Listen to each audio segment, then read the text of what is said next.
correct time తర్వాత ఇవ్వకూడదు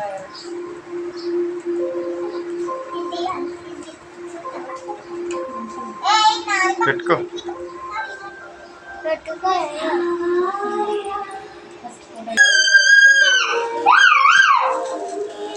మొద్దున్నా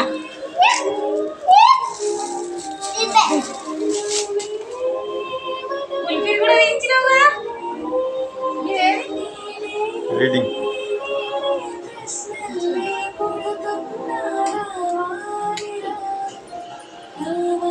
happy birthday my love ఉల్పిరి ఎందుకు వేయించినావు